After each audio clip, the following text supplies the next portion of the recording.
Velkommen to the Norwegian Academy of Science and Letters. We're in the western part of Oslo, not far from the Royal Palace, and today the Academy will announce the winner of the Abel Prize 2019. A committee of 5 outstanding research mathematicians from around the world has been appointed by the Academy based on nominations by the International Mathematical Union and the European Mathematical Society. The committee have used the last year to decide among several worthy candidates, and today we will announce whom the committee deemed the most worthy. Waiting to hear the announcement here are members of the Academy, mathematicians, scientists, and other academics, as well as diplomats and the media.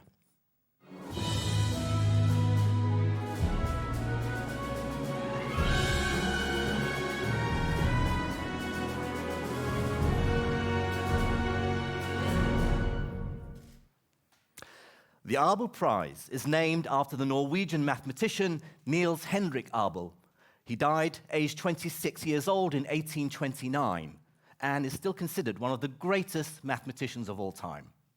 In 2002, on the 200th anniversary of his birth, the Norwegian government established the Abel Prize for outstanding work in the mathematical sciences. I have the great honor of introducing the president of the Norwegian Academy of Science and Letters to make this year's announcement, President Hans Petter Grave.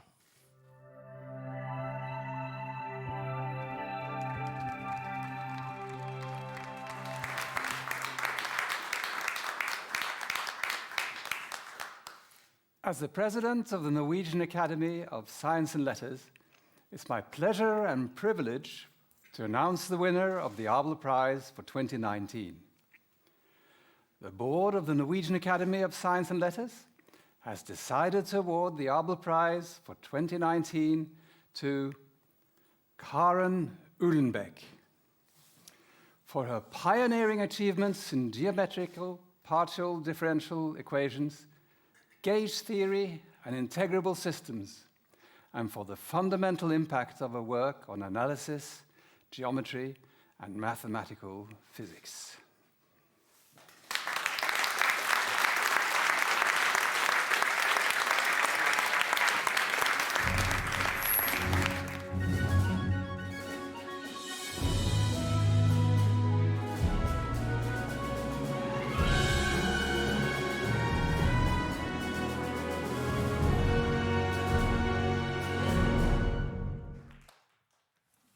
Now, it's a pleasure for me to introduce the chair of the Abel Committee, who will give the justification. Professor Hans Munther-Kaas, the floor is yours.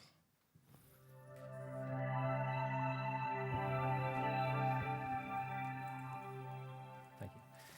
Karen Uhlenbeck is a founder of modern geometric analysis. Her perspective has permeated the field and led to some of the most dramatic advances in mathematics over the last 40 years. Geometric analysis is a field of mathematics where techniques of analysis and differential equations are interwoven with the study of geometrical and topological problems. Specifically, one studies objects such as curves, surfaces, connections, and fields, which are critical points of functions representing geometric quantities such as energy and volume. For example, minimal surfaces are critical points of the area, and harmonic maps are critical points of the Dirichlet energy. Uhlenbeck's major contributions include foundational results on minimal surfaces and harmonic maps, Yang-Mills theory, and integrable systems. There are 3 main topics in our citation. The first of these topics is the contributions to minimal surfaces and bubbling analysis. An important tool in global analysis preceding the work of Uhlenbeck is the Palais-Smale compactness condition. This condition, inspired by earlier work of Morse, guarantees existence of minimizers of geometric functionals and is successful in the case of one-dimensional domains, such as closed geodesics. Uhlenbeck realized that the condition of Palais and Smale fails in the case of surfaces due to topological reasons. The papers of Uhlenbeck, co-authored with Sachs on the energy functional for maps of surfaces into a Riemannian manifold, have been extremely influential and describe in detail what happens when the Palais-Mail condition is violated. A minimizing sequence of mappings converges outside a finite set of singular points, and by using rescaling arguments, they describe the behavior near the singularities as bubbles or instantons, which are standard solutions of the minimizing map from the two-sphere to the target manifold. In higher dimensions, Uhlenbeck, in collaboration with Shane, wrote 2 foundational papers on minimizing harmonic maps. They gave profound understanding of singularities of solutions of nonlinear elliptic partial differential equations. The singular set, which in the case of surfaces consists of only isolated points, is in higher dimensions replaced by a set of codimension 3. These methods used in these revolutionary papers are now in the standard toolbox of every geometer and analyst. They have been applied with great success in many other partial differential equations and geometric contexts. In particular, the bubbling phenomenon appears in many works in partial differential equations, in the study of the Yamabe problem, in Gromov's work on pseudo-holomorphic curves, and also in physical applications of instantons, especially in string theory. The second topic of the citation concerns her work on gauge theory and Yang-Mills equations. After hearing a talk by Atiyah in Chicago, Uhlenbeck became interested in gauge theory. She pioneered the study of Yang-Mills equations from a rigorous analytical point of view. Her work formed a base for all subsequent research in the area of gauge theory. Gauge theory involves an auxiliary vector bundle over a Riemannian manifold. The basic objects of study are connections on this vector bundle. After a choice of trivialization, a gauge, a connection can be described by a matrix-valued one form. Yang-Mills connections are critical points of gauge-invariant functionals. Uhlenbeck addressed and solved the fundamental question of expressing Yang-Mills equations as an elliptic system using the so-called column gauge. This was a starting point for both Uhlenbeck's celebrated compactness theorem for connections with curvature bounded in LP, and for her later results on removable singularities for Yang-Mills equations defined on punctured 4-dimensional balls. The removable singularity theory for Yang-Mills equations in higher dimensions was carried out much later by Gangtian and Turnstau. Uhlenbeck's compactness theorem was crucial in non-Abelian Hodge theory, and in particular in the proof of the properness of Hitchin's map and Corlet's important result on the existence of equivalent harmonic mappings. Another major result of Uhlenbeck is her joint work with Yao on the existence of Hermitian Yang-Mills connections on stable holomorphic vector bundles over complex n-manifolds, generalizing an earlier result of Donaldson on complex surfaces. This result of Donaldson, Uhlenbeck, and Yao links developments in differential geometry and algebraic geometry, and is a foundational result for applications of heterotic strings to particle physics. Uhlenbeck's ideas laid the analytic foundations for the application of gauge theory to geometry and topology, to the important work of Taubes on the gluing of self-dual 4 manifolds, to the groundbreaking work of Donaldson on gauge theory and 4-dimensional topology, and many other works in this area. The book written by Uhlenbeck and Dan Fried on instantons and 4 manifolds instructed and inspired a generation of differential geometers. She continued to work in this area, and in particular had an important result with Leslie Siebner and Robert Siebner on non-self-dual solutions to the Yang-Mills equations. The final topic of our citation is the topic of integrable systems and harmonic mappings. The study of integrable systems has its roots in 19th century classical mechanics. Using the language of gauge theory, Uhlenbeck and Hitchin realized that harmonic mappings from surfaces to homogeneous spaces come in one-dimensional parameterized families. Based on this observation, Uhlenbeck described algebraically harmonic mappings from spheres into Grassmannians, relating them to an infinite-dimensional integrable system and Virasoro actions. This seminal work led to a series of further foundational papers by Uhlenbeck and Julian Turng on the subject and the creation of an active and fruitful school. The final remarks of the committee concerns Uhlenbeck's impact outside geometry. The impact of Uhlenbeck's pivotal work goes beyond geometric analysis. A highly influential early article was devoted to the study of regularity theory of a system of nonlinear elliptic equations, relevant to the study of the critical map of higher-order energy functionals between Riemannian manifolds. This work extends previous results by Nash, De Giorgi, and Moser, famous result of those three, on regularity solutions of single nonlinear equations to solutions of systems. Karin Uhlenbeck's pioneering results have had fundamental impact on contemporary analysis, geometry, and mathematical physics, and her ideas and leadership have transformed the mathematical landscape as a whole.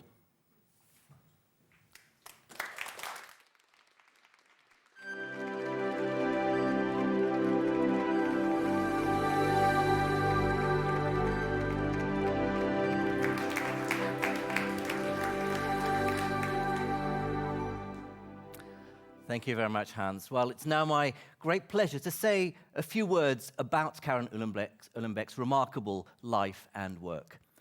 Obviously, to try and explain her contribution to mathematics in just a few minutes, even to an audience of mathematicians, would be impossible, let alone to give a more accessible talk to non-experts, but I will try.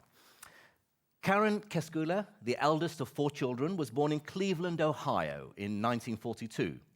At school, she was inspired by physics and read popular books by George Gamow and Fred Hoyle. Enrolling at the University of Michigan, she initially planned to major in physics, but soon discovered that the intellectual challenge of pure mathematics was what really excited her.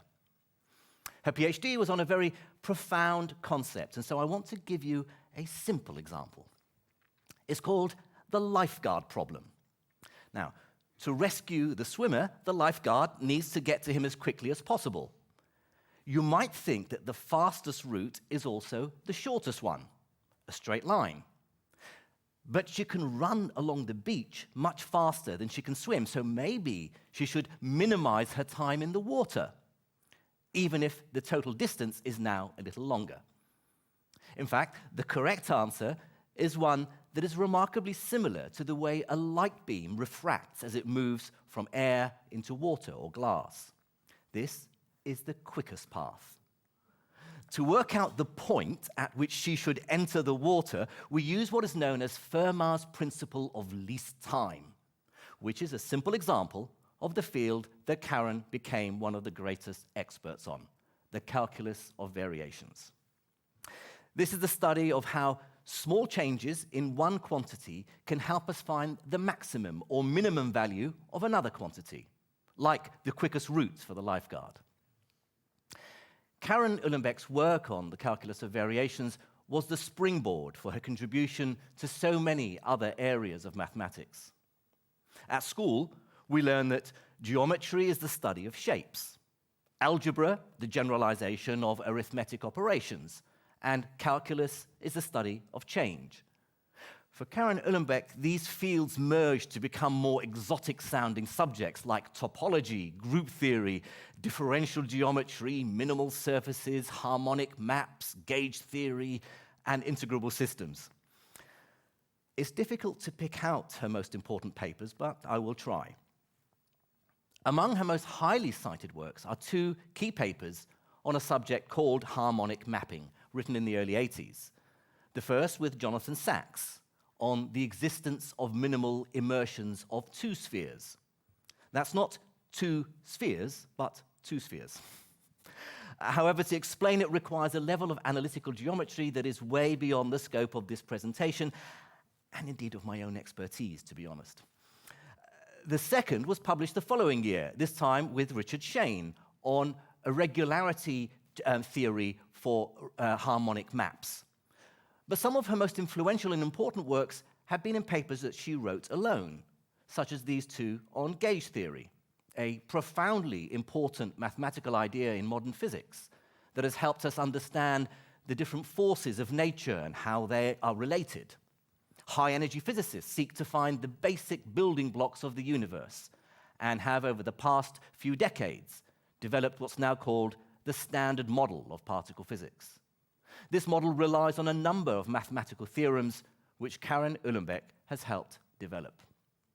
In fact, many would say that her most influential paper was the one in 1986 that she co-wrote with another great mathematician, Xing-Tong Yao, in which they proved the existence of what are known as Hermitian Yang-Mills equations in any complex dimension, a result that influenced the work of another great mathematician, Simon Donaldson, and led to what is now called the Donaldson-Uhlenbeck-Yao theorem. It states that on a complex Kähler manifold, any semi-stable holomorphic vector bundle with trivial determinant line bundle admits a Hermite-Einstein connection. You see what I mean about not wanting to go into detail? Instantons are mathematical objects that appear as the solutions of certain class of equations, and they're very important in physics. Uhlenbeck became one of the world's leading experts in this field, and in 1984 wrote the classic textbook, Instantons and Four Manifolds, with her colleague at the University of Texas, Dan Fried. This book continues to inspire generations of mathematicians as one of the best texts ever written on gauge theory. Finally, I want to say just a few words about Karen's outreach work. In the early 90s, together with Dan Fried and others, she set up the Park City Mathematics Program, an outreach initiative held in Park City, Utah. This is an intensive 3-week annual residential conference that creates an environment that provides a unique opportunity for research mathematicians to interact and exchange ideas with school teachers and students. Around this time, she also set up, together with Chu-Lian Teng, the Women and Mathematics program at the Institute for Advanced Study in Princeton, with the mission to recruit and retain more women in mathematics. Karen Uhlenbeck is the 20th winner of the Abel Prize. She is also the first woman to win it. This is not in any way a reflection on the Abel Committee, but rather stresses the huge gender imbalance in the field of mathematics and the difficulties and challenges faced by those women mathematicians. After all, in 2014, Miriam Mirzakhani became the only woman to win the Fields Medal in mathematics among its 60 recipients. And Donna Strickland was only the 3rd woman to win the Nobel Prize for Physics just last year. Karen Uhlenbeck has been and continues to be a staunch advocate for greater gender diversity in mathematics and science. As a woman, she encountered tough personal hurdles in her career, and for a while even struggled to come to terms with her own success. Now, she says she appreciates it as a privilege. She's well aware of being a role model for young female mathematicians in particular, and the award of the Abel Prize is, I have no doubt, only going to help her in this regard. I leave you with this quote from Karen. I have found great delight and pleasure in the pursuit of mathematics. I've been saved from boredom, dourness, and self-absorption. One cannot ask for more. Thank you.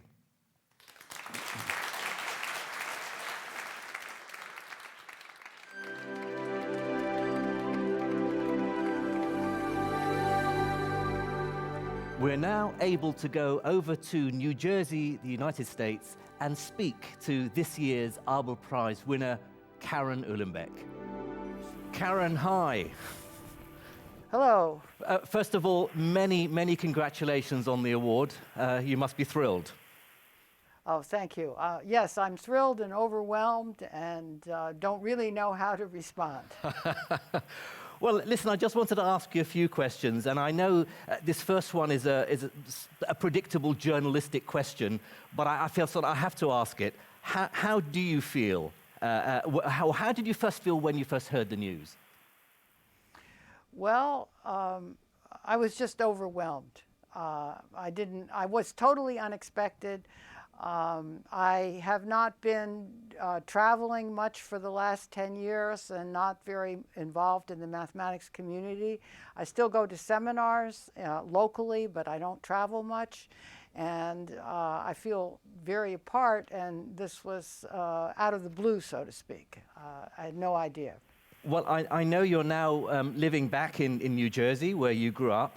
Are you still actively then working? I mean, you go to seminars. Are you still actively working on mathematical problems, or are you now able to relax and enjoy maybe some of the less mentally challenging pleasures of life? Well, for a few years, I really was retired. I had some health problems, and I was not able to work very seriously. But for the last couple of years, I have started up work with a collaborator, Penny Smith from Lehigh University, and we've been talking weekly and working on problems, and we actually solved what I think is a really nice, it's a very nice paper, which we've just posted on the archives. So I'm actually excited about that. I feel like I've gotten my brain back after being ill for a while. Oh, that's great news, still going strong. Karen, I'm a physicist, and I see the influence of your work in many areas of the subject, from relativity to particle physics. But I'm sure you don't see yourself as an applied mathematician. So what piece of work would you say has been that's made you the most proud or the most satisfied on a personal level? Well, this is complicated because it's not going to be the right answer. I found doing the work on minimal surfaces and doing the work on mathematical gauge theory lots of fun. But I wrote a paper, my most difficult paper. I wrote it while I was a postdoc at the University of California in Berkeley, and then an assistant professor in Champaign-Urbana. And I wrote a paper, a very technical paper, on proving that properties of certain solutions to what are called elliptic systems of partial differential equations were actually very well behaved and regular. It's a very technical paper, but it is, when I proved that theorem, I knew I was a mathematician.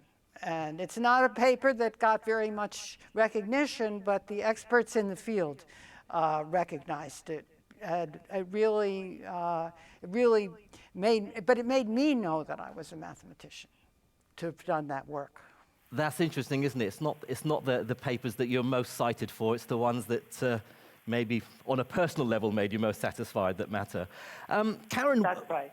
Women like you, like Maria Mirzakhani, like I guess Emmy Noether and others, have achieved great things in mathematics, but you seem to be so few and far between. And I know you've devoted a lot of your time and energy to mentoring the next generation of mathematicians and encouraging certainly more women into the field. Have you seen significant changes for the better in this regard? Of course. I believe that I was really a member of the first generation of women who could go and become professors in any way in ordinary fashion. Before me, there were exceptional women. A lot of the women were married to mathematicians, and they may be taught in a peripheral position at a university. But it was really right in the 60s when I started school, and and women's issues actually were brought up, and people became conscious of the fact that there was an issue about women. And by the time I was applying for a job in 1968, I could get a job as a postdoc in a reasonably ordinary fashion. And when it came on to go on, there were many places that did not hire women. I was told there were nepotism rules many times, and there were no nepotism rules. But there were universities that hired women and were happy to have them. And I was lucky enough to be in the group of women who were in this period of time. I think if I'd been 5 years older, I wouldn't have made it. So, and I don't think that that's true anymore. I think the difference is immense. I worry a lot about other minorities, because I know what it was like being on the outside looking in, and I think there are still people who are on the outside of mathematics looking in who are capable of being great mathematicians. Well, Karen, certainly this prize is vindication of not only your efforts in the field of mathematics, but certainly as well your energies in trying to make for a more level playing field. It's been an absolute pleasure talking to you, and once again, many, many congratulations. Thanks so much.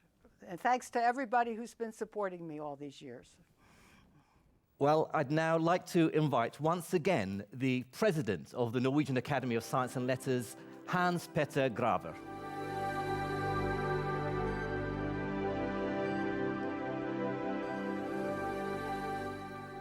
She's great, isn't she? I would like to thank the Abel Committee for their outstanding work.